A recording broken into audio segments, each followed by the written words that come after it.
這個不一樣的。食飽未啊？我係大灣人，廣東話少少，識聽少少，聽少少，唔識講。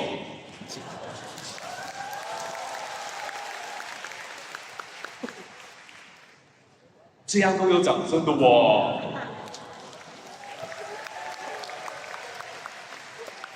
OK， 為什麼我會用廣東話來帶入？最重要的原因是因為跟接下來的分享者有關係。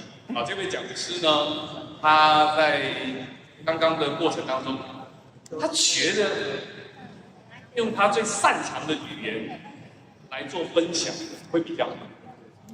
那我可以理解的原因是因為，你想我的華語是，我已經用了18年了，18年大概看起來這個歲數，用了18年左右的時間，是很擅長這個語言，變成我用這個語言來表達詞義會比較貼切，對啊，對不對？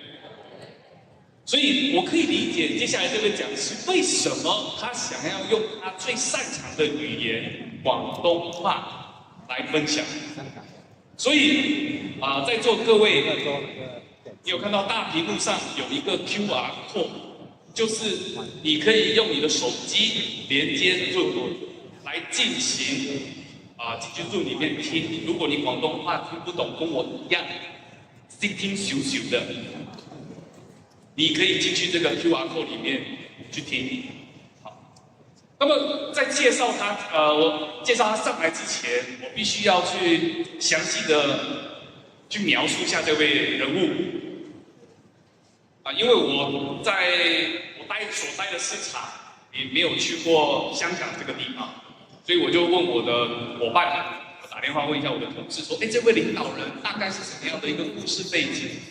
那麼我聽一聽過後，台灣的，都是他讀，非常的佩服，沒有，都是他相信的人，是他加入 VV 的時間，都有關聯到他，剛好是遇到疫情的時候。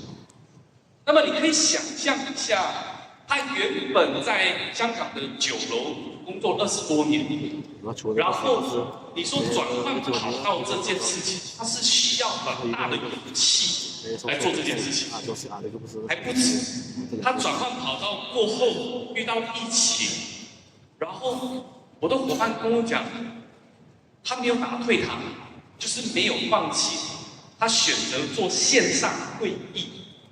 來跟夥伴談分享 group， 我就跟他講說，在線上也可以做嗎？他講不止可以做，人家做到香港在地不容小覷的團隊，而他因為這樣沒有放棄轉換跑道的這種決心、這種勇氣，因為換作是我做了20多年的工作，你要我突然間轉換跑道。在那種又遇到疫情肆虐的情況之下，動盪不安，坦白說是不會去這麼容易去轉換跑道，然後在這上面做，還可以做到在香港蠻大的團隊，也就是說，也沒有花很長的時間，在2021年那邊到現在2026年也是。沒有很長的時間，在香港做到榮譽飛馬領隊。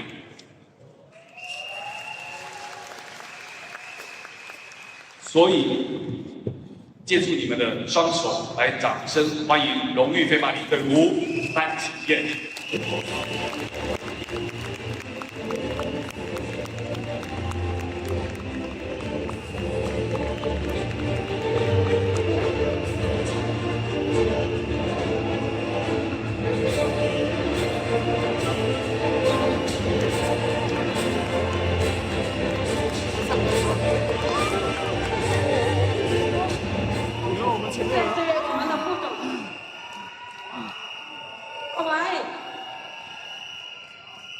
各位嘉賓、各位老闆、各位歷會嘅領導們，大家現在好。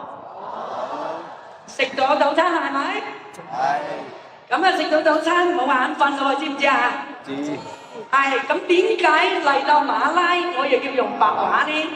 因為馬拉係咪有80%人係講廣東話㗎？俾翻啲掌聲你哋先。咁你哋如果你哋中意嘅話呢，你就嚟對地方啦。中意。係咪？咁我記得上年12月4號，咁啊喺呢個寧夏，我哋飛馬之夜，然後呢香港區總經理帶我去老闆總統套房，就見老闆，一入去，哇！全球嘅飛馬5以上全部喺老闆間房喎。老闆第一時間就起身同我講 ，Kenny 姐，2月份嘅培訓會，你係用白話去馬拉講，哇！我突然間覺得咩啊，受寵若驚啊，都未算啊！嗰一刻呢，我哋嘅培訓總監，我哋南亞區嘅總監阿 Ted 走過嚟同我拍拍膊頭，佢話 Candy， 我哋南亞區開始叫虎啦！佢話大家知唔知咩叫虎？知唔知㗎？叫虎啊！識唔識打麻雀先？嗱，我唔識打麻雀，不過我知道叫虎呢，聽講就係準備食虎㗎嘞喎。如果今日你帶住食虎嘅態度嚟呢個課室，你就來對地方啦。如果係啦，你頭腦唔清醒，你係一個嚟觀察觀望而冇真正投入課程嘅人，今日以下我落嚟講嘅嘢同你哋一啲關係都冇，係咪？係。所以Ted總監俾到我一個好大嘅壓力。哇！第一馬拉喎，我夢寐以求嘅舞台喎，今日我係咪做到啦？俾啲掌聲我哋阿Ted總監好唔好？好啦，咁馬拉特別親切係咪啊？咁我都想用2分鐘介紹下我自己好唔好啊？想唔想識我先？想係咪啊？好啦，我係一個好普通嘅人，我係來自農村廣西，因為好有冇聽過廣西係10萬大山啊？有冇聽過啊？我係一個山卡拉農村4年班小學未畢業嘅人，然後80年代初期14歲嚟到香港，今年59歲，大家同我計啦。係啦，仲有2個零月就60歲啦。今日企喺度嘅狀態似唔似60歲啊？似。多謝 Vivi 嘅產品，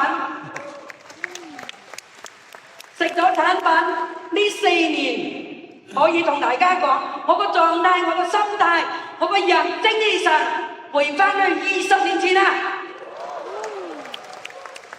你哋冇嚟錯地方啦，今日。OK， 咁啊嚟到香港做咩啊？冇話求生活啦，生存你都難啊，係咪？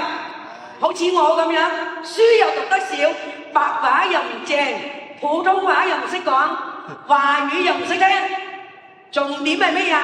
冇講英格利士，冇講雞腸，我哋香港係咪一般講雞腸㗎？所以當我哋阻住人啦，人哋話 QC 面都唔知佢乜粒，係咪啊？所以我哋都唔識，但係我哋都夠膽喺香港立足。點解啊？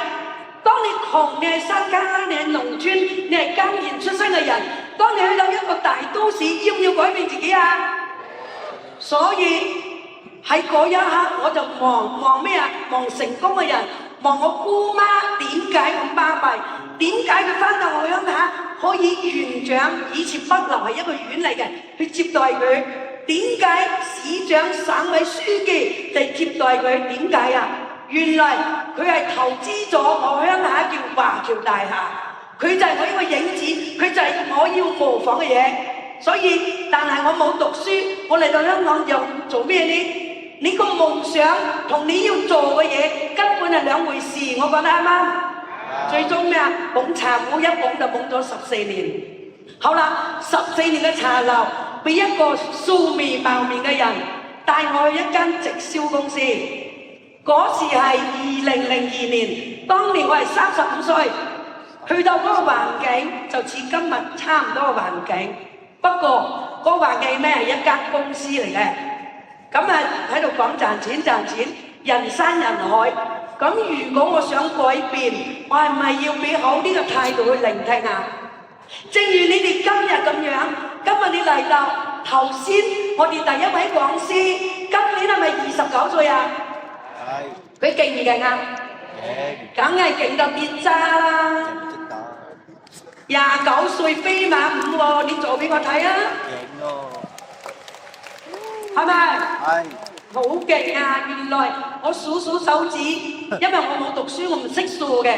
原來頭先嗰位英文我又唔記得咗啦，哦 ，Cherry 係咪啊？我唔記得啦，反正我唔識雞腸，我唔識嘅。反正佢就22歲入嚟啦佢，今年入嚟就7年，做到飛馬舞，係咪好勁啊？所以你諗下佢22歲嗰一刻，佢做緊咩嘢啊？好多出邊嘅人打緊遊戲機咋各位，所以嚟到呢個環境，你哋要唔要成功？要成功就好似我咁樣，我唔想捧茶捧，所以我想改變。我喺20幾年前35歲嘅時候，我已經入咗直銷行業。當我入咗直銷行業，我好捧心，好俾心機去做。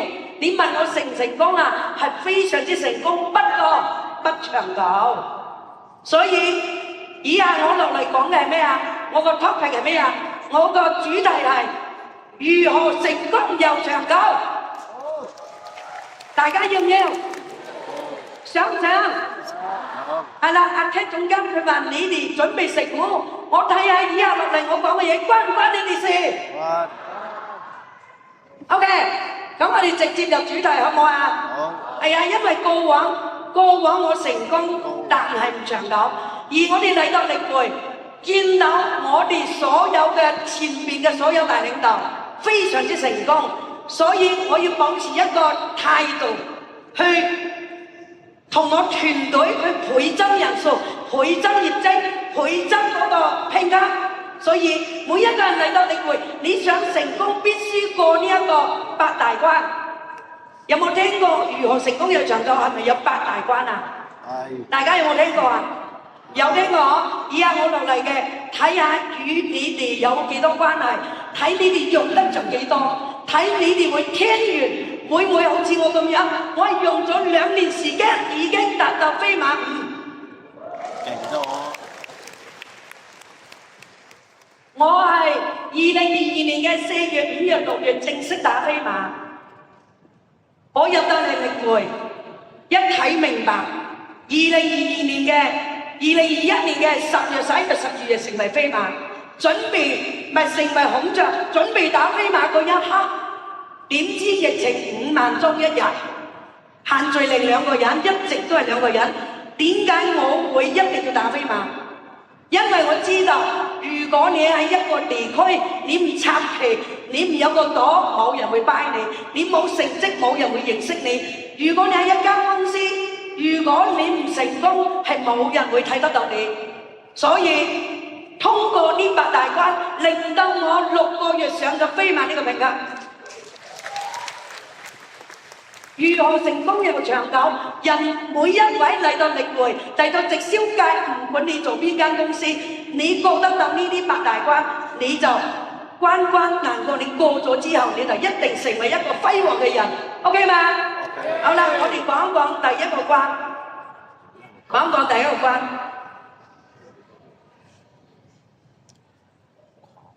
係咪約唔到人啊？係咪啊？想成功係咪每個人都會經歷呢樣嘢啊？每個人都會經歷到約唔到人。不過我形容呢，我係咁樣諗嘅，以我20幾年直銷嘅經驗，因為過往我哋都係教人邀約嘅。你約唔到人嘅原因好多，第一，可能過往你嘅人啊，你嘅人唔中意講嘢，好孤僻，唔中意同人溝通，見到人又唔打招呼，又冇笑容。咁人哋見到你都驚，你點約人啫？係咪咁講啊？係啦，如果我哋嚟到力匯，我哋想成功，我哋係咪要有一個有所改變啊？當你改變咗，你就約得到人。點解我咁講啊？約唔到人嘅原因就係話，你可能平時我形容你可能借錢唔還錢，可能見人都會指指點點講人哋是非，講人哋壞話。你係咁嘅人，你通常你約人傳人，你約咗一個嘅啫，陣間背後就一班人都會唱衰你㗎啦，你一定約唔到人。點解啊？要破壞咗你個網絡。而我哋嚟到 Vivi， 我哋想成功係咪要啲方法啊？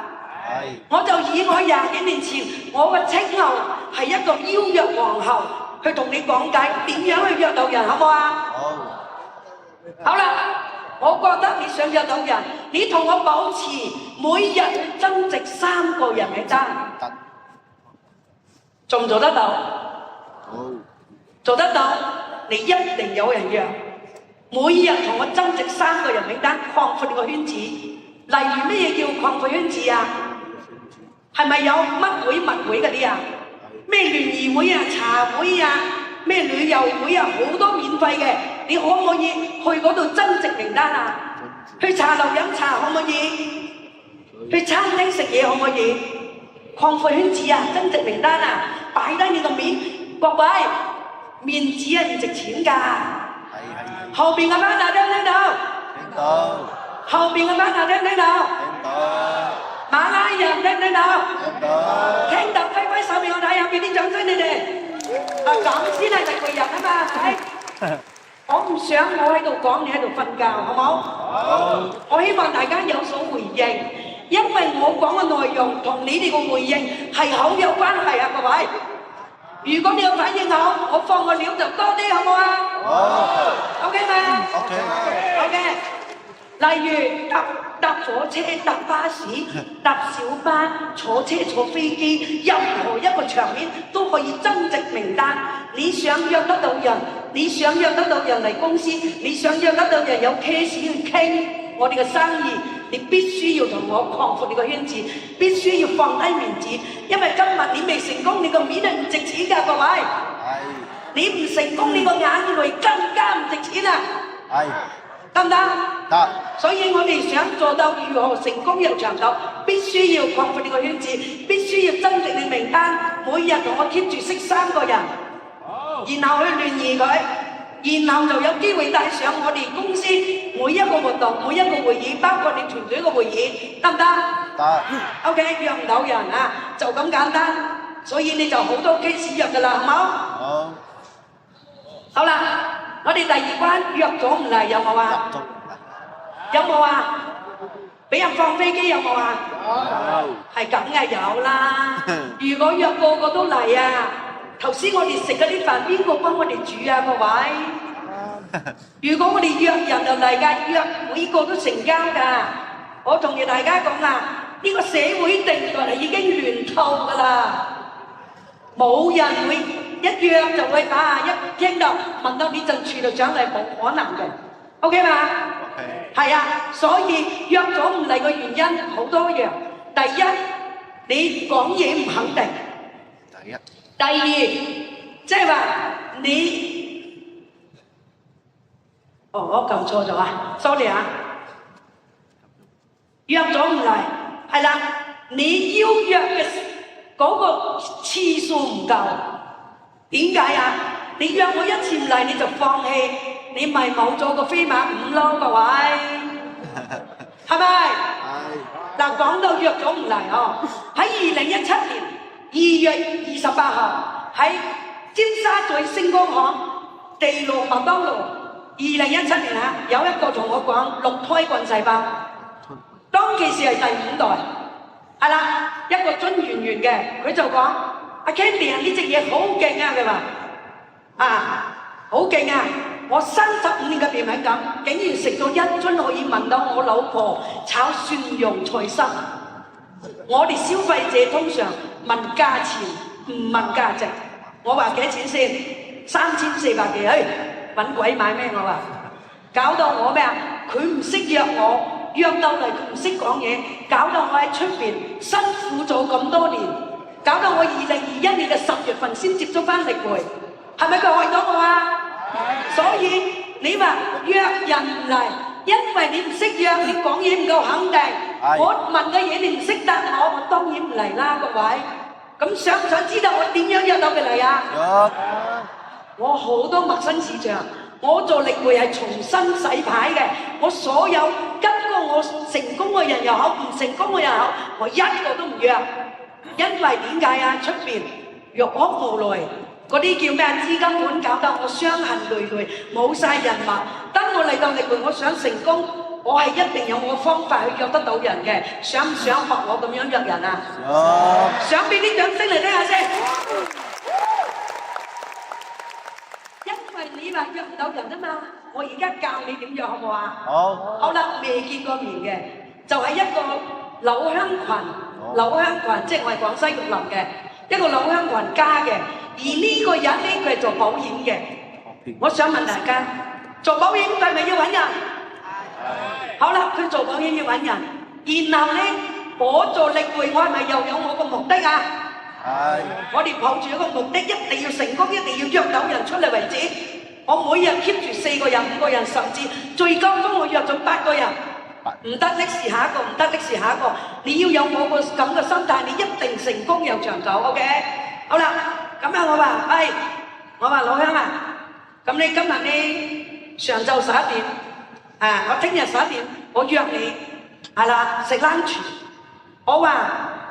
既然識咗你咁耐，加咗微信咁耐，未見過面，我想見一見你。咁佢做保險嘅人，佢必須揾人，佢必須好容易答應。結果佢出咗嚟，一出嚟，我哋要用咩態度去同佢講呢？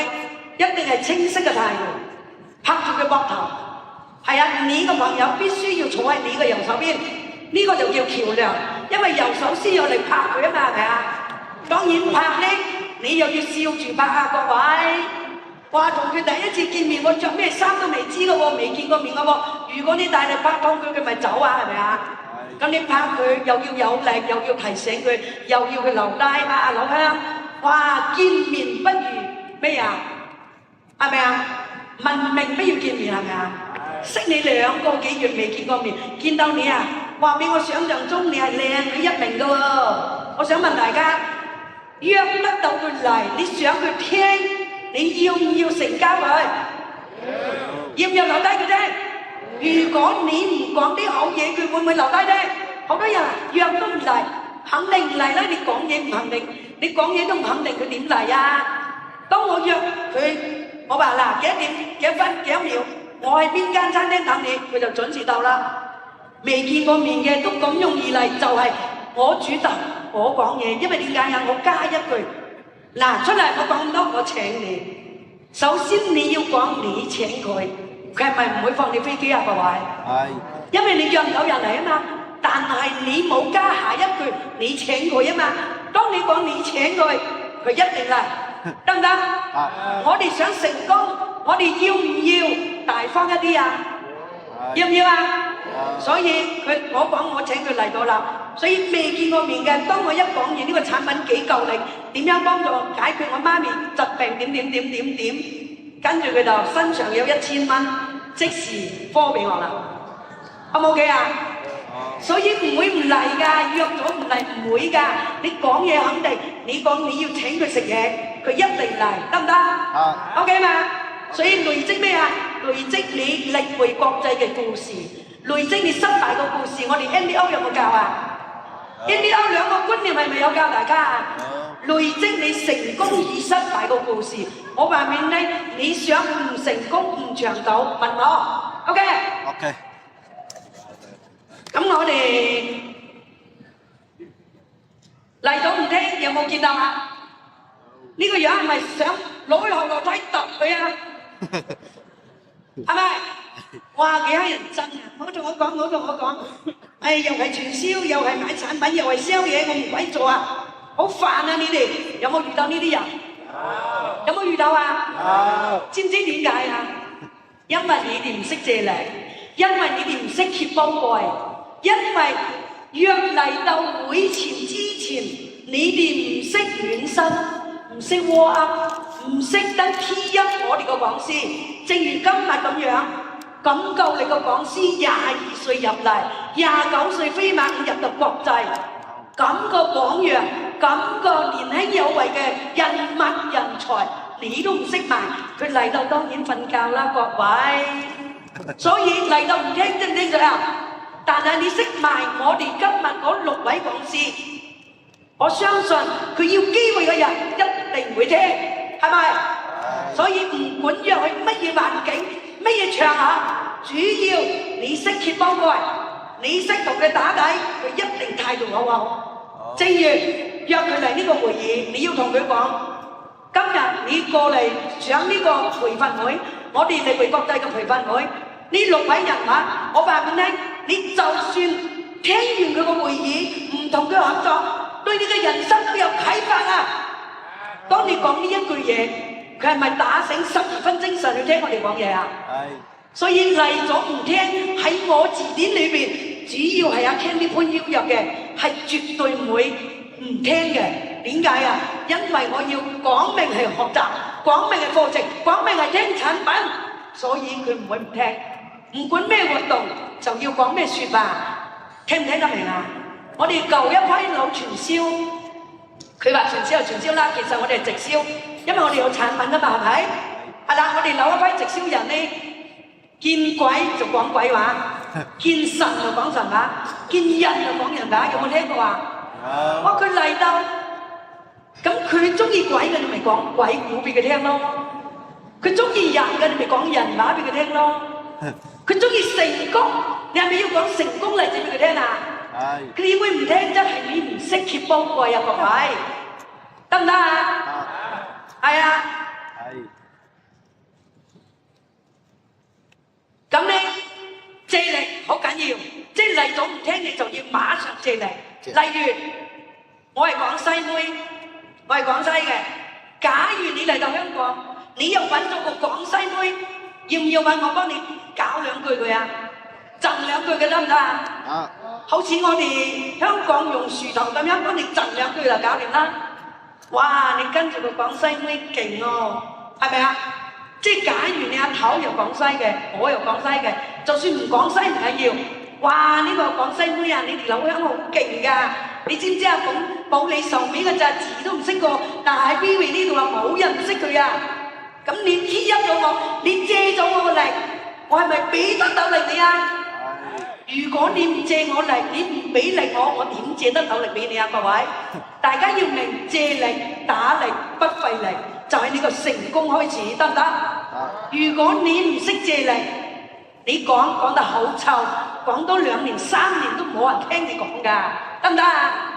講到借力，我又俾一個例子大家，借力，正如我一開始2022年，我3個月揾咗2021年嘅10月12日3個月，接近100萬嘅收入。我3個月接近100萬收入，我先有子彈，我先有 call 你，我先有 power 去揾一個老鷹。2022年嘅12月，我拉屎，佢嗰啲單我係多餘㗎啦，我1個月做咗500萬港嘅業績，衝孔咗第3個月，我攞住我個 iPad， 攞住我個 OPP， 攞住我個見證，攞住我銀行後台收入俾佢睇。哇！呢個老鷹啊！哎呀 ，Candy 唔使啦，我唔睇呢啲鬼嘢㗎。係個個都話自己叻㗎啦，個個都話自己平台好，個個都話自己嗰啲乜乜乜。我而家退咗休啊，我每日就打高爾夫嘅啫，1個禮拜打2次高爾夫。我要湊阿媽，我唔聽呢啲嘢啊。得，我話冇講咁多。我話佢叫阿 Kitty， 我話 Kitty 冇講咁多。聽日我公司就有個 OPP 會議，嗰次係我哋星光組織星期2下午2點到4點嘅會議。我話我有個 OPP 會議，我話你出嚟聽一次 OPP， 聽一次見證，睇一睇公司係點樣去做嘅。我話如果你唔啱做嘅，我以後都唔問你。借你重唔重要啊？同埋你做 B 重唔重要啊？你做橋梁重唔重要啊？各位，重唔重要？喂，唔夠台灣勁啊！你哋，你知唔知喺台灣點解我會越講越興奮啊？佢哋啲 B 好勁㗎，好投入㗎，佢哋。勁得正。借你重唔重要？結果呢一個人去到公司，佢唔要我帶，佢喺度睇咩啊？睇我哋個主持人。我哋嘅主持人係一個18年雷鋒濕嘅，講嘢都嘰嘰格格、嘰嘰格格嘅。我話你唔好理，你唔好理。人哋呢個人今個月最少16萬，咁佢一聽就知係咪打開佢個竅門啊？所以講事業嘅人，你要用錢去同佢講；講健康嘅人，你要用健康同佢講，得唔得？佢睇唔起我哋公司嘅人唔緊要，你要做勁啲，你要借力，得唔得？你要借會議嘅力，借台上嘅人嘅力，你識 key up， 你要賣。所以呢一個人當佢睇完個會議，係啊，喂，咁又得，咁又得啊！咁又揾20萬，咁又揾30萬啊！哇！阿 Candy， 咁你3個月揾100萬，我有啲信咯喎，佢話。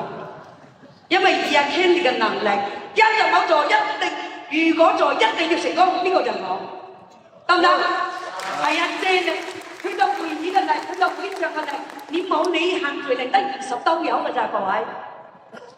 哎呀 ，sorry 啊，講到啲做以前添，唔係20兜油，係20個人，得20個人㗎咋。你冇你個會場係咩環境，總之你個邊勁，你個橋梁勁，你一定留得低佢，一定借到力，一定成交。所以今時今日個 Kitty 左下打下係最大團隊，下面有2個飛馬，4個孔雀，1個鳳凰，勁唔勁？勁。所以佢都喺會場，俾啲掌聲佢好冇？好。即係話俾你聽，你要借力就打力，不費力。好重要啊！你個 B 角色好重要啊！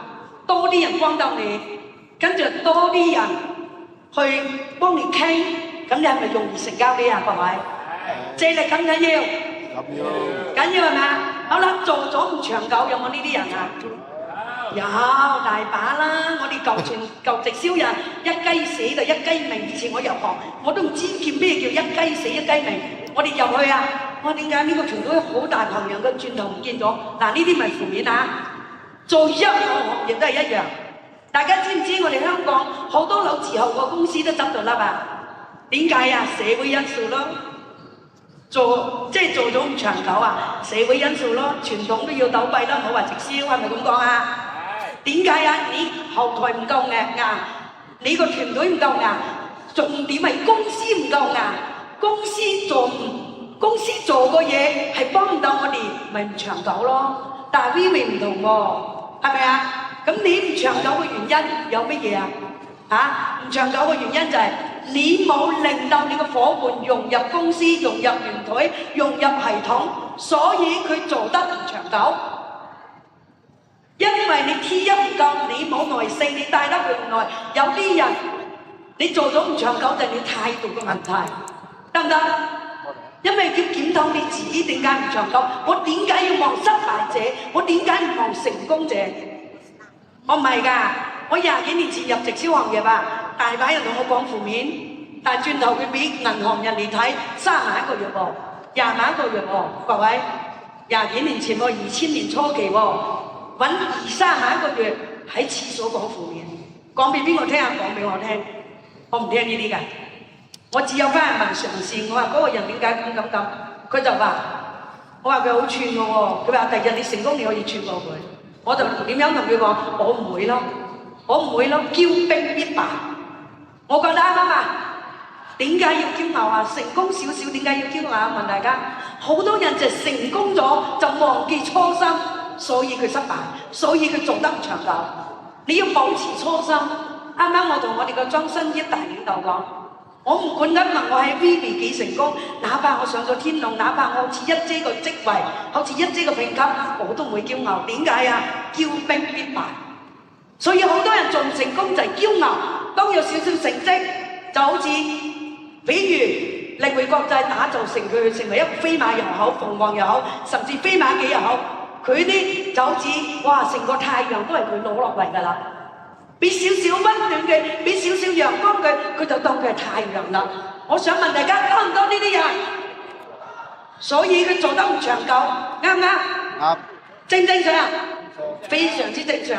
所以做咗唔長久就係第一，佢忘記初心，佢唔會長久。停止學習就組織萎縮嘅開始。各位，公司又好，業團隊又好，所有活動如果你個伙伴包括你本人，點解今日一姐要嚟呢度做嘉賓啊？點解啊？天龍喎，做到一人之下萬人之上喎。點解佢做喺度啊？因為佢態度好咯，因為佢個伙伴呢個叫 Charlie 咯，叫 Charlie， 即係呢個印尼嘅後生仔，係佢團隊嘅飛馬舞咯。所以俾啲掌聲一姐好嘛？態度好。放握自己嘅位置，冇理由唔成功，冇理由唔長久，係咪？所以我哋領導人，你係咩角色？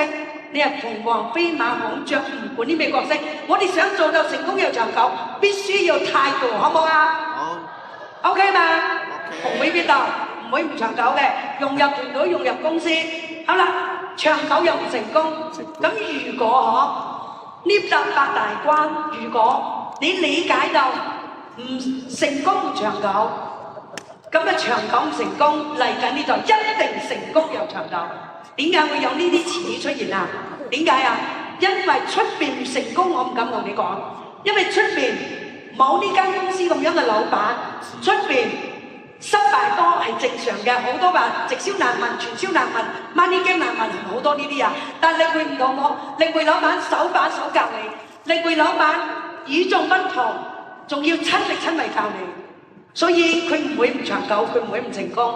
只有領匯老闆係做到親力親為去教育我哋、培育我哋，甚至設一啲課程，我哋系統課程，我哋6 P 系嘅課程，我哋 NDL 課程，親自站台，俾啲掌聲我哋老闆好冇？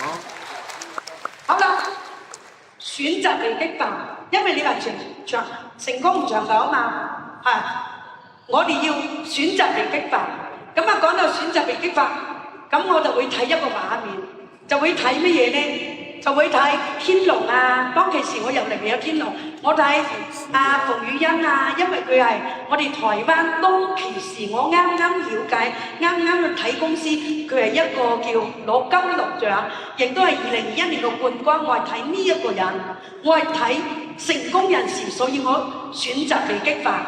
係啊，後來2023年第一個季度線上培訓會，我睇下一姐係飛馬97環，我係睇呢啲冠軍，所以我係選擇被激發，我要睇嗰啲標軍嘅人物，我要睇老闆點解會幫普通人嘅成功，所以我選擇被激發，所以我就會打飛馬，逼自己去成功。咁你係啊，逼你自己成功。咁我想問大家，當你開咗線，你要唔要以下落嚟講緊呢幾點啊？要維持關係啊？要唔要做呢樣嘢啊？你想成功，必須要維持關係。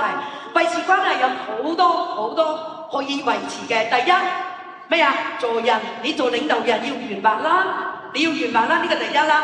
係啦，講嘢要講啲對方中意聽㗎啦。係啦，換位思考啦。啱啱嚟到佢唔適應我哋嘅環境，唔適應我哋嘅學習環境太頻密啦，唔適應，我哋係咪要引導佢啊？呢個叫維持關係，唔好鬧。就算佢唔願意出席會議，引導佢嚟會議。係啦，我哋選擇咩啊？睇對方嘅優點。係啦，呢個就係維持關係幾樣嘢要做到嘅嘢。欣賞對方，貼入對方，正如我哋老闆維持關係，點樣維持關係啊？大家記唔記得舊年啊，老闆不斷喺度維持關係啊，同佢個 CMT， 同佢嘅資深總監，佢個總監，仲有同佢個核心人物，係咪年年相扣、環環相扣維持關係啊？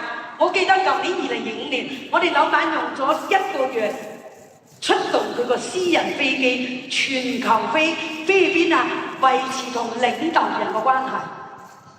當其時我係香港區舊年前15強，老闆私人飛機嚟到深圳，而喺深圳機場旁邊一個5星級酒店，同我哋前15強開個會食個 lunch， 呢啲算唔算維持關係啊？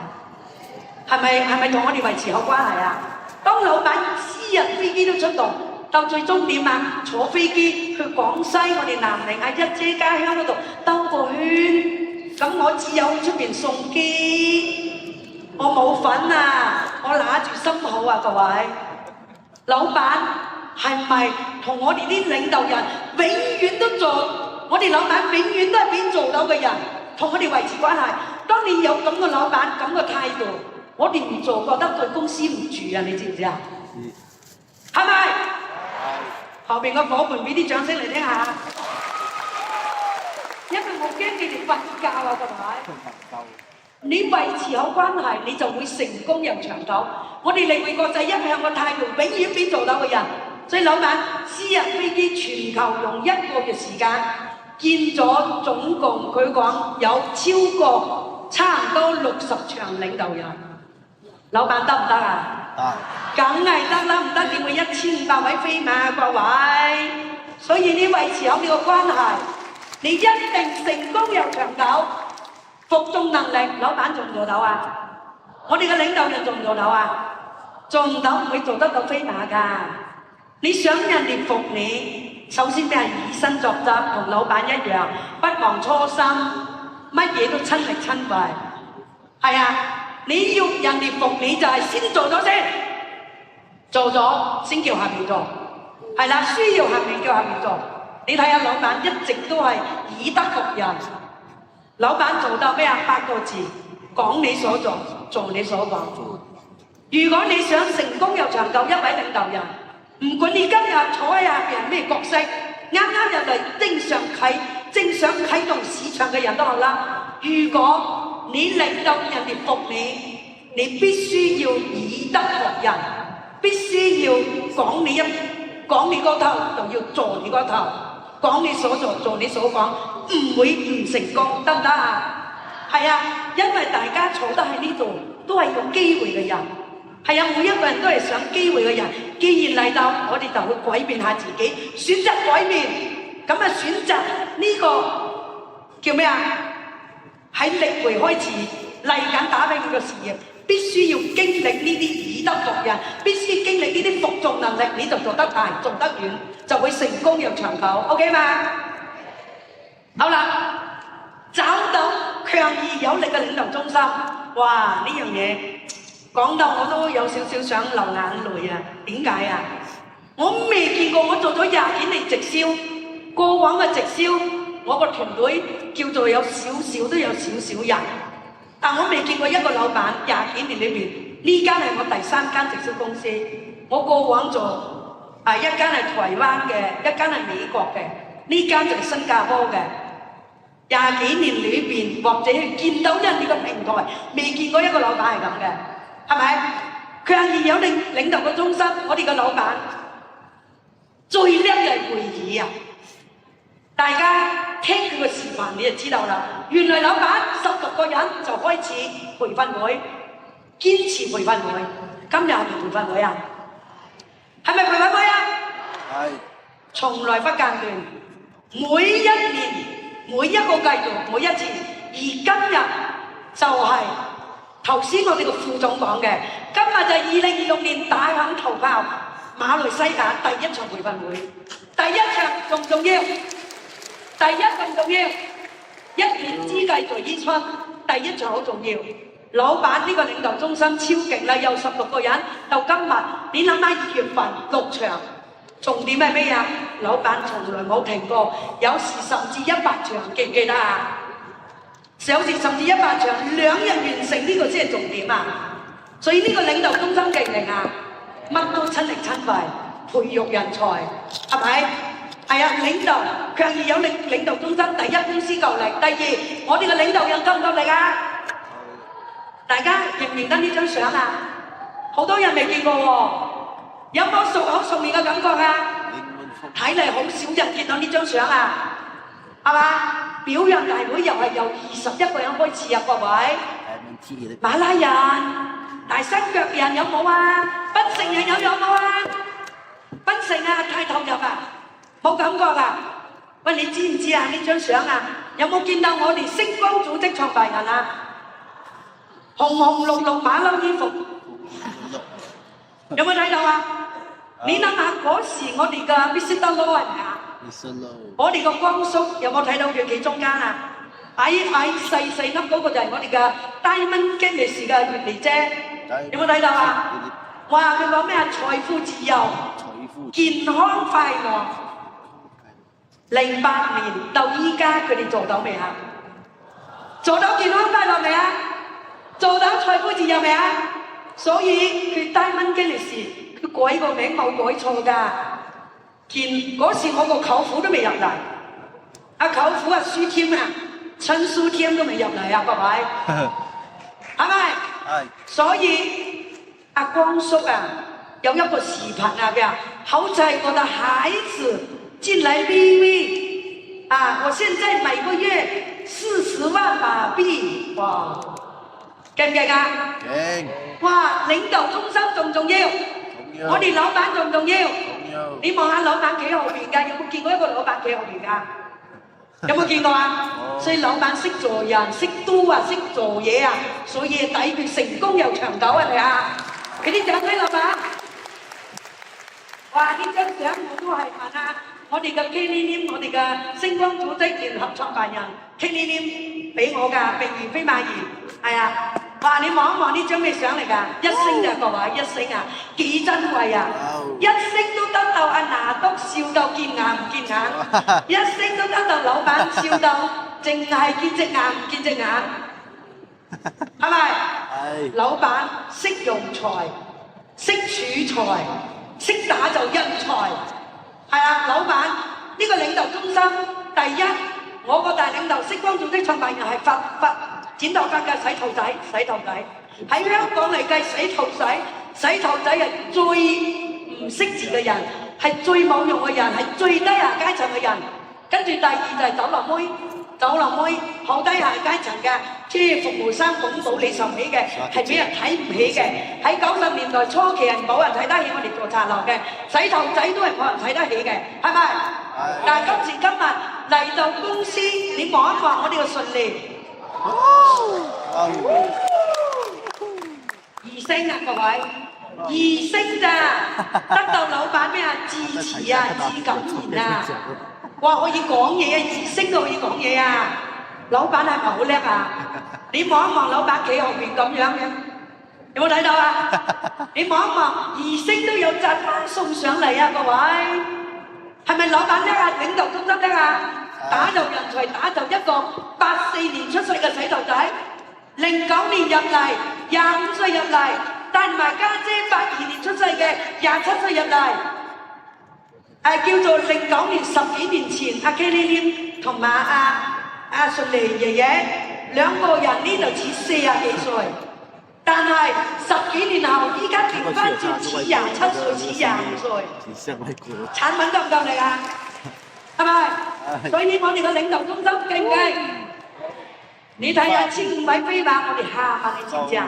我哋15位飛馬感動啊！我都睇到一姐喺度抹眼淚啊！你知唔知啊？係啊，感動！我哋彩排嗰時個個都感動啊！我哋天龍首席都感動啊！係咪啊？我哋老闆呢個領導中心勁唔勁啊？1500位飛馬，係啊！呢個就係我哋嘅成績表，就係我哋領導中心勁。仲有我哋前排有前6強，有前10強，以前15強嘅。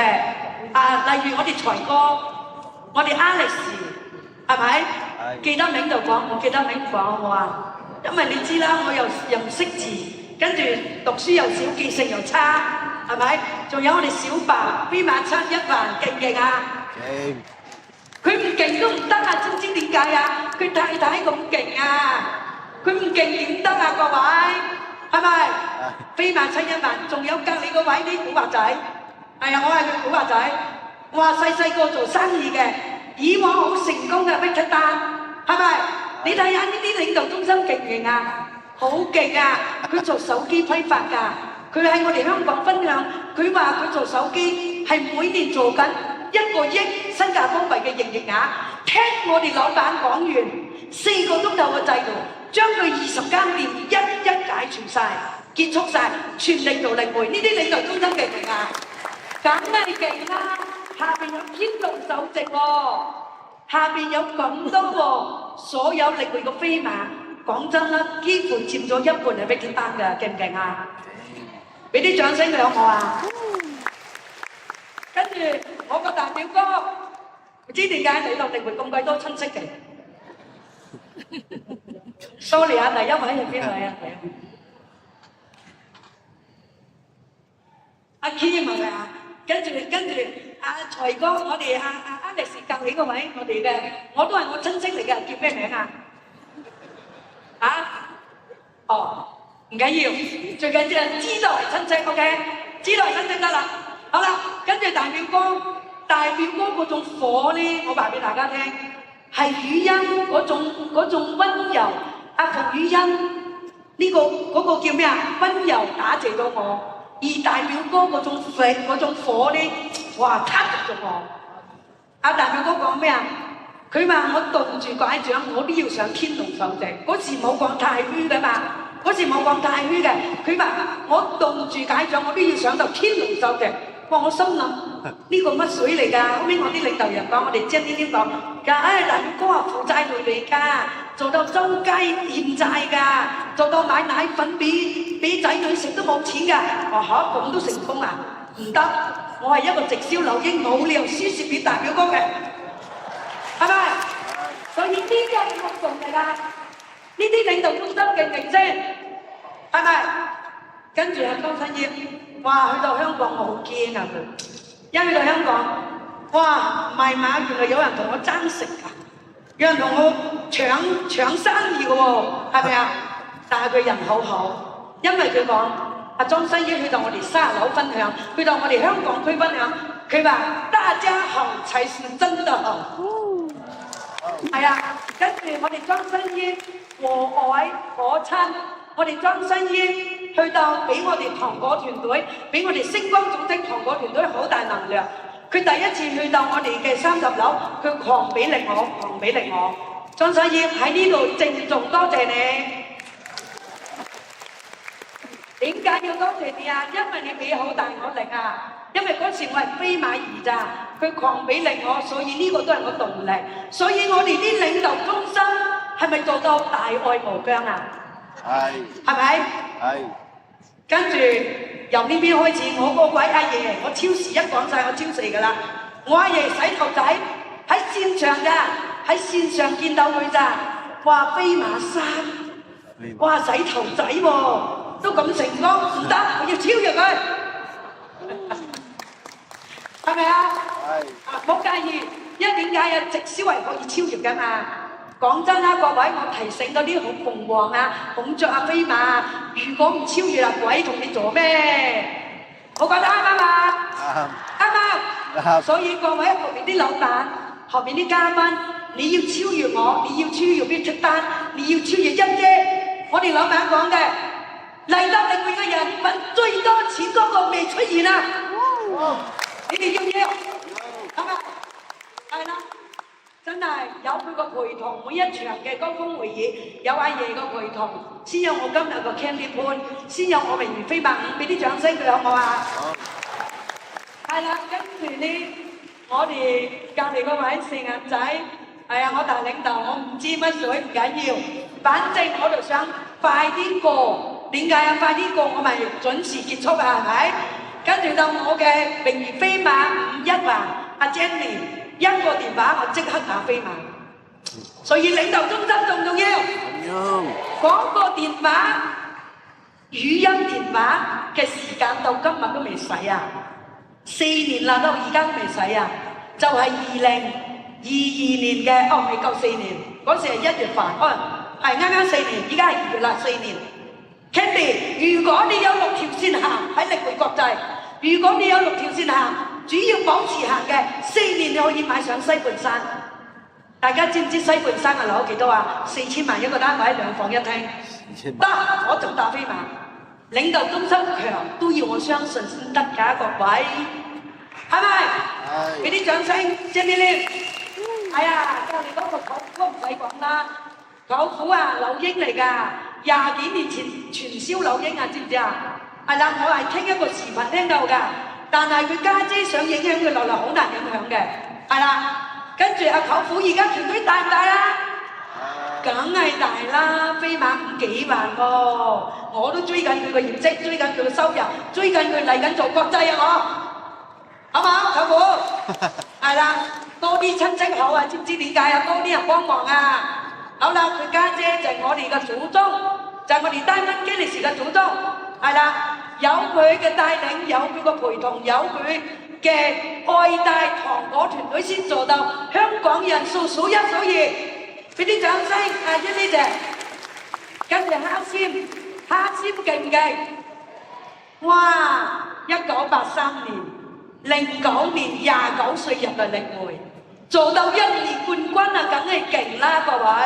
你哋聽嘢聽重點，睇嘢又睇重點，係咪啊？俾啲領導中心呢個1年冠軍001啊，沙先 Sony 啊 ，OK 係啦，然後我哋打造飛馬機器人，我哋個朱莉，邊位想飛馬揾朱莉，包年冇甩拖。哇！佢嚟到香港，我好驚啊！我縮埋一邊。點解啊？佢話利匯國際嗰時1000位飛馬，接近500位係佢下邊喎。哇！咁強嘅呢個人，竟然嚟香港，哎呀冇嚟咁多啦，係咪啊？當其時我係一個新人，我係一個新科飛馬，我好驚嗰啲大咖一嚟到就炸用到我啊！你知唔知啊？明唔明啊？係啦，俾啲打錢，俾啲掌聲，我哋打造機器人好唔好？係啦，咁我哋個明哥陣間係主角，我哋嘅兼呢大領導陣間都係主角，呢啲全部都係人物，全部都係我哋嘅領導中心，一次過俾啲掌聲佢哋好唔好？好啦，呢張一定要講阿拿督，好感動，真係好感動。我何德何能，我飛馬兒咋？阿拿督。舊年喺呢個萬豪酒店，我哋香港區前15名開會，開完會呢就安排咗一個孔雀以上嘅精英領導去見拿督嘅力量，我哋總監嘅力量，我哋 Elton 總經理嘅力量，係啊，一起俾到我哋團隊呢有一個叫團嘅力量。呢個拿督帶領我哋成個飛馬國際發展部。仲有打造咗咁多後生仔，全部00後，全部90後，成為一個人脈，好唔 OK 啊？呢個拿督領導中心好唔 OK 啊？呢號人脈得唔得啊？借到大家掌聲，多謝拿督，多謝香港總經理。好啦，呢張新鮮滾熱辣嘅領導中心就係我3位，係啦，我哋 KTV，我哋嘅順利爺爺，我哋嘅 Jenny。今年嘅2026年嘅1月14號喺泰國舉辦咗一個孔雀以上嘅高峰會議，係俾做到嘅孔雀，係做到嘅先出席，係啦。呢樣公司嘅領導中心勁，我哋要唔要跟住公司走啊？我哋要唔要成為人哋嘅領導中心啊？要係咪要舉辦多啲會議啊？舉辦多啲高峰會議啊？係咪？好啦。脫穎而出靠人公司，我想問大家呢啲夠唔夠脫穎而出啊？呢3位天龍勁唔勁啊？勁！呢啲係咪我哋嘅標軍啊？呢啲係咪我哋想要嘅嘢啊？係。想要唔該頭腦清醒啲，問一問阿一姐點解做到？問一問我哋阿 May 姐點樣做到？美央啊！問一問阿雨欣點樣做到？問你身邊帶你嚟嘅一位，佢哋都係普通人嚟嘅咋各位。但係今日喺利匯國際脫穎而出，與眾不同，做到頂尖人物，俾啲掌聲佢哋好唔好？好。呢啲夠唔夠脫穎而出啊？哇！我哋老闆太犀利啦，打造呢啲咩啊脫穎而出嘅人物。呢12位講師，當其時喺馬拉係講緊一個培訓會，係講緊挑選咗12位官方講師，而佢哋每一位挑出嚟嘅冠軍係講緊每一個地區、每一個國家挑出嚟嘅冠軍，每一位講完呢50分鐘課程都得到老闆嘅嗰個叫咩啊？新加坡幣88,888 5條8，港幣就係54萬個獎金，好唔 OK 啊？Money 啊，現金啊，唔係講呢啲啊，係重點，係佢哋得到公司嘅重視係重點，佢係公司嘅一個叫脫穎而出嘅講師，脫穎而出嘅人物，係咪？俾啲掌聲呢12位好唔好？好啦，咁我要脫穎而出，我係咪最少喺香港地最少要打個飛馬出嚟啊？唔係邊個識你啊？識你係水鬼啊？係咪啊？所以我係咪要我知道疫情好嚴重，我都要打飛馬，知唔知點解啊？因為做直銷你要插旗，做直銷你要有個朵，你要有人認識你 Candy Point， 你過去個成功行埋一邊，冇人知道。過去成功冇乜意思嘅，嗰嚿屎沖咗嘅啦，唔好再講嗰嚿屎啦。係啊，過去個成功嚟到你會唔關你回事，係咪啊？所以嚟到呢度我刻苦耐勞，我要人哋做唔到嘅嘢，我一定要做到。人哋每日做市場，別人做市場8個鐘 ，Candy Point 做市場16個鐘。講到聲都沙晒，講到飲水嗰個肺都痛，你做到我講，你都一定上飛馬。Candy Point 2022年4月、5月、6月成為飛馬，2023年嘅9月成為飛馬2，2024年11月成為飛馬5，從不停過。數數手指，用咗2年時間成為飛馬5。點解我要脫穎而出？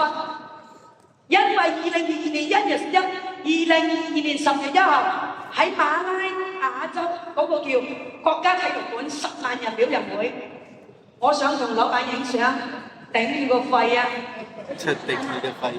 我啲 CMT 保護老細唔得啊，不行啊，我剪進去啊！我嘅領導，我個領導榮譽飛馬1 Alan Lim 爭啲同佢改姓添 ，Alan Lim， 我話阿爺唔開心啊，其實點解啊？冇得入去同老闆影相，有冇咁巴閉啊？呢個係文化，唔可以咁講嘢㗎。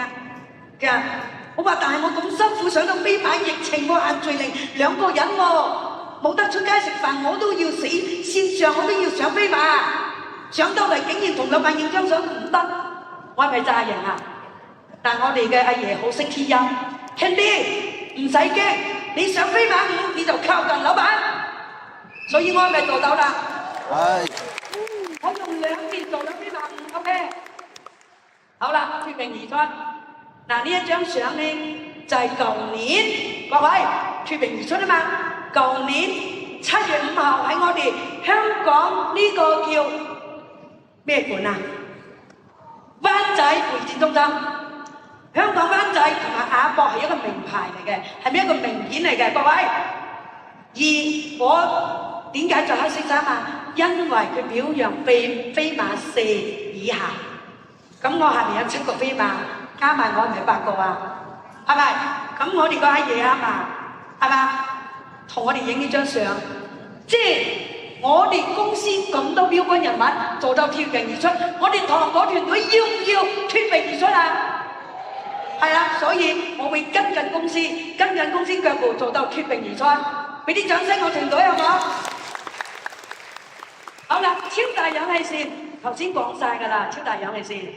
因為時間關係啊，乜嘢為之超大氧氣扇啊？我哋老闆係咪由 Simon Wong 第一個 Albert Ang 第2個？呢2條超大氧氣扇夠唔夠大啊？夠唔夠大？各位，超級大啊！領匯國際都係2條線咋，所以你哋打心做穩，做一條超大氧氣扇點會唔成功啊？各位！你想如何成功又長久，你必須有超大個氧氣扇，好唔好？哇！呢啲係咪氧氣扇啊？新鮮熱辣㗎！喂，我哋無線啊，我哋 TVB 啊，當年嘅使徒行者就紅到成個亞洲區。但係今日我哋領匯國際嗰啲使徒行者唔關我哋事㗎，但係而我哋個使徒黑衣啱唔啱關我哋事啊？關唔關我哋事啊？黑超黑衣都關我哋事係咪啊？頭先有冇睇到畫面啊？呢啲先係我哋個超大氧氣扇啊！淨係 CMT 喎，總經理以上喎，副總、總監到資深總監到老闆都有咁多人，勁唔勁？勁！頭先有冇睇到影片？有係咪啊？所以呢啲都係我哋嘅超大氧氣扇。好啦，講到手尾啊，各位，我哋個產品勁，我知道，但你哋啊冇吹得咁大啦。雖然係勁，真係好多個好騎呢都搞得掂，但係會惹到好多手尾㗎。人哋問你呢啲得唔得，嗰啲得唔得？你話我唔知得唔得喎，人哋得我點知唔得唔得啊？我哋唔係推卸責任，只不過我哋冇搞咁多手尾翻嚟啦，係咪啊？仲有我哋唔好同人哋講，我哋喺力會啊，我哋啲天龍啊，我哋啲飛馬幾啊揾好多乜乜乜，唔需要講，唔好去惹人妒忌。我哋叫咩啊？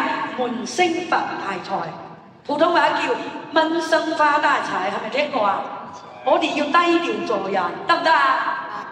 我哋低調做人，高調做事，得唔得啊？你做人高調，人哋咪搞你咯，就咁簡單啫嘛，各位，用下腦筋，低調啲。哪怕今日喺 Vivi 賺1個億，我哋可唔可以低調啲做人啊？唔好去惹火人哋係嘛？唔好去令到人哋對方唔開心，得唔得啊？因為點解啊？嗱，講到栽培，我想問大家，我哋老闆係咪不斷栽培領導人啊？記唔記得老闆2022年嘅2月啊？一場叫做咩啊？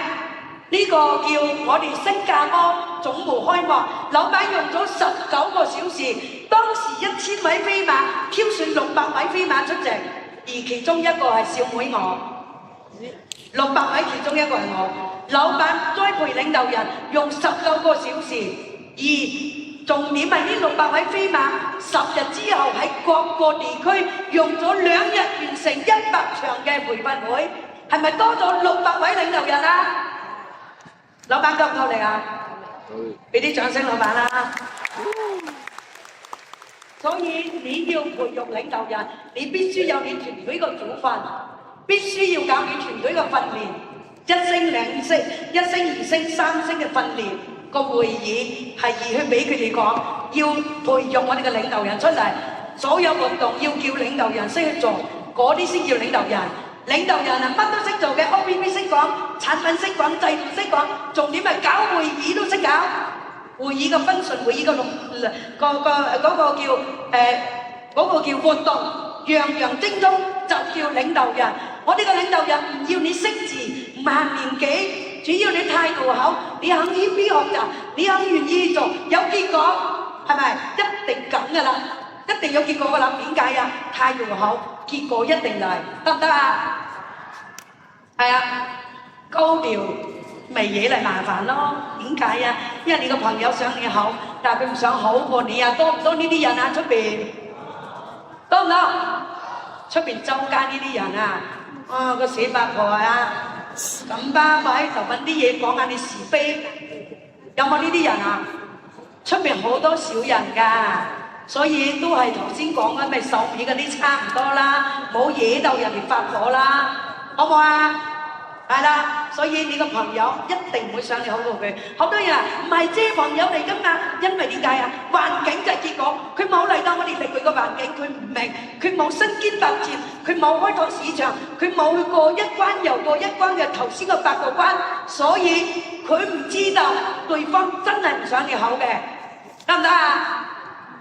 好啦，定位，講到定位呢，我講個定位，然後結束我今日嘅演講。係啦，咁啊定位呢？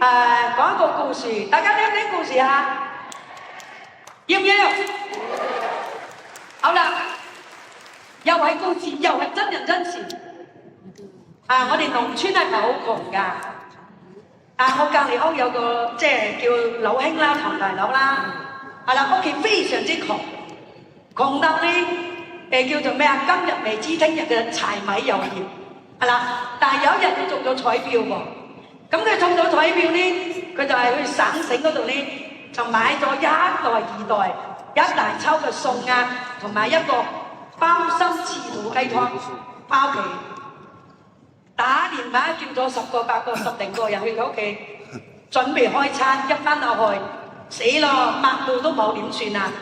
跟住就諗到琴日買咗半打紅色嘅底褲翻嚟，三角褲啊各位。係啦，咁啊攞條三角底褲呢紅色嘅喺度抹台，嗰啲朋友就講啦：哇，唔係嘛，老兄，唔係啩？咁都得着底褲攞嚟抹台，你知唔知嗰個老兄講咩啊？嗰個唐大佬講咩啊？冇相干，冇相干。係啦，未着過㗎，底褲嚟㗎，未曾用過㗎，未曾着過身上㗎。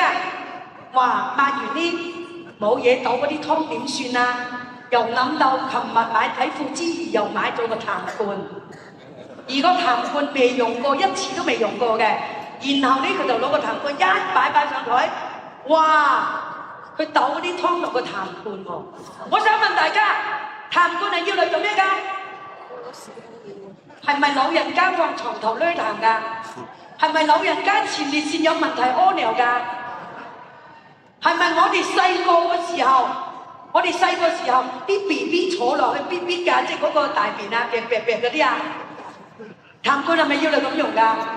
竟然我呢個老兄放去裝湯，我想問大家，呢班人呢餐飯食唔食得成？呢個湯飲唔飲得成？飲唔成啦，係咪啊？哇，咁核突！痰罐就係痰罐啦，痰罐係要嚟裝痰噶嘛，要嚟大小二便噶嘛，你就放嚟裝湯，雖然未用過，但係我想問大家呢餐飯食唔食得成？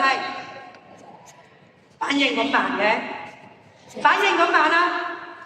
俾啲掌聲啦！可能你哋瞓着咗啦，定位就係你係痰罐就痰罐，你係底褲係要你着嘅，係唔可以擺上台嘅，得唔得啊？係啦，所以你要搞懂你嘅定位，你要搞懂你嘅定位，即係話你要知道你喺邊度嚟到呢個領域嘅。我從酒樓嚟到領域嘅，係咪啊？咁喺領域喺打拼嘅時候，你要知道你做緊乜，你要知道你喺邊度。既然嚟到領域咁勁嘅平台啦，咁某個公司啦，係咪？咁俾你個公司啦，點解你唔發揮？最後重點你要知道嚟緊你去邊。我知道我嘅定位，我嘅定位我見到一姐，我見到天龍三位天龍，我見到前6名所有國家嘅001，所有國家嘅冠軍，我見到佢一一實現，所以我嘅定位，我會跟住公司嘅步驟，一個一個評級去實現，呢個就係我嘅定位。我個大表哥講，佢話佢動住戒掌上天堂，我相信我唔需要動戒掌，我一定要做天堂。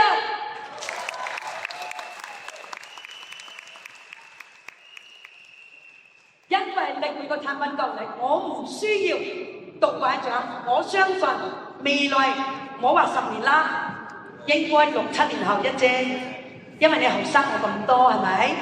你用咗8年幾上天龍，我相信我俾你一個 double， 我嚟到力匯依家未夠4年，我要4月份先正式喺呢度啟動4年，我相信我8年之內我一定上天龍。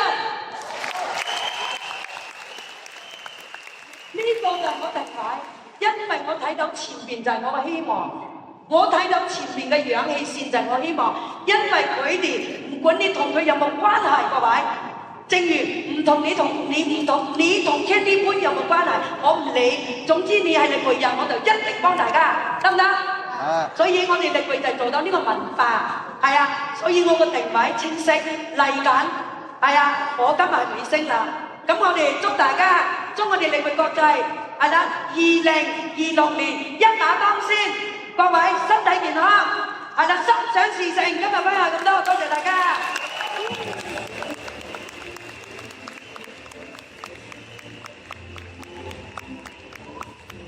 好，掌聲不斷，感謝我們 Candy。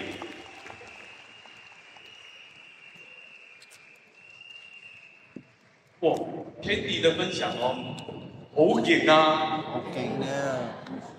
超勁！我在裡面聽，很有感觸，你知道嗎？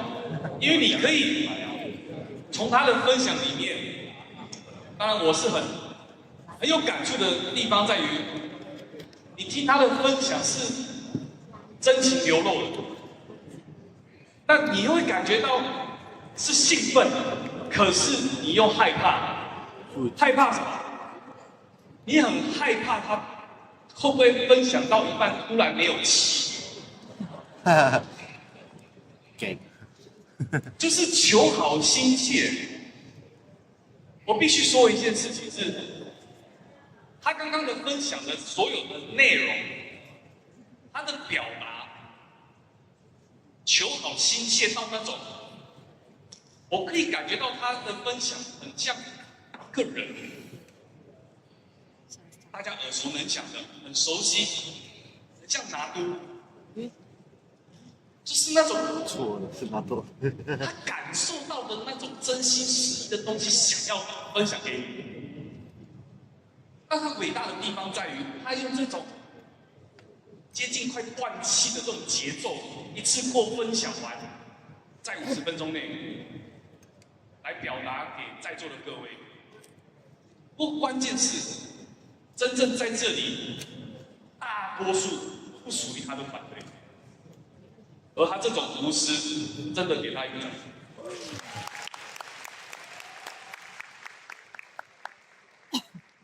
然后从他的这个分享里面呢，我有去悟到一些东西。它里面讲到的成功不长久，定位。我还记得老板曾经有提到一句说，能够共享福跟共患难同甘共苦。他老板讲说，共患难容易，共享福很难。而这一段话里面，那时候我去慢慢的去品这句话的意思，然后我在一位领导人身上看到，他是两者兼具都做到，才有办法成功又长久。为什么我这样说呢？因为我在一场 VV 的盛大的晚宴，叫做嘎拉尼的周年庆晚宴。而且我就看到他的身影，从下午2、3点，公司就开放报到，然后可以来报到柜台去办理表扬的一个动作 check in 这样。然后因为他很好认，他全身穿白衣，身高又很高，在万人的人群当中很容易看到他。然后在这个过程里面，我记得是下午2、3点的时候，我就看他在外面跑来跑去，那你就很容易看到他在那边跑来跑去，然后见到面跟他打招呼的时候，他就没有来不及跟你握手，他的手是直接伸过来。我想说他要伸过来做什么？他直接伸过来，然后这样子，他直接这样子。我想说，你怎么好像有一段时间没有见，好像变得有点怪。他讲不是，他讲你让我看看你身上有没有票。我跟他讲我不会有票的，票都没有了。他讲不可能，你发展部你身上一定有票。我讲我真的没有。你可以想象哦，那个是2万多人的会场，我从下午2、3点我就看他这样子跑来跑去，穿着整身白衣跑来跑去。然后看到每一个发展部，他就这样子，不分国家的发展部，他熟不熟，他只要认出来这个形象像 BD， 他就去了。而这种情况，我就问他，你到底带了多少人过来？他讲我带来新加坡，从台湾带来新加坡，他说将近600位。我跟他讲600位，你带了这么多人过来，机票、住宿都不便宜。不，关键是参加这场晚宴 ，VV 的一个周年庆晚宴，他需要门票。我说你有那么多张票吗？他讲没有。我讲没有，那你这些人准备来，到时候进不去怎么办？你会被骂。他跟我讲还有准备后手。我说什么后手？他讲等一下跟你讲，他先去想办法去升票。结果差不多在下午4点半左右，我就听到公司的对讲机大声的一直在喧哗说：“那位领导人在哪里？”我想说出了什么事情？因为他是飞马领队9，他在公司要表扬之前会有一个 match， 就是一个开幕仪式。他需要先到公司的那种大舞台后面去 stand by， 荣誉飞马领队9。结果整个公司的同事在会场找不到他，那因为我知道他大概会出现在哪里，我想说我去碰碰运气，结果真的被我遇到，我就看到他的身影是怎么样，在你张椅子那边，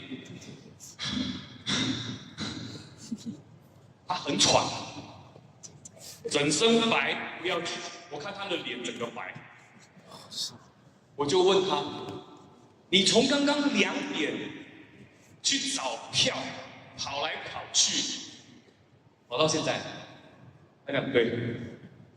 我说那你还有多少人进不去？他讲还有100-200。我说怎么办？你现在要进场了，来不及了。他讲不要急，让这100-200人看到开门那一刹那的瞬间，2万人吃饭就够了。他讲他已经安排好餐厅在外面吃了。我跟他讲 ，steady。哦，那一瞬间，我觉得哇，我都想要帮他去升票。而刚刚我讲到的，为什么他可以同甘共苦这之间，老板讲的，很多人能够共患难，但是没有办法共享。他已经做到在瑞威里面是荣誉飞马领队9，很成功了。而关键是他不只是帮助伙伴去到新加坡，他还身体力行要跑跑到脸色都白了。这种付出，我在他身上看到，觉得挺佩服。所以今天他来到现场，他会为各位带来一个精彩的演说。借助你们的双手来掌声，荣誉飞马领队9杨坤明。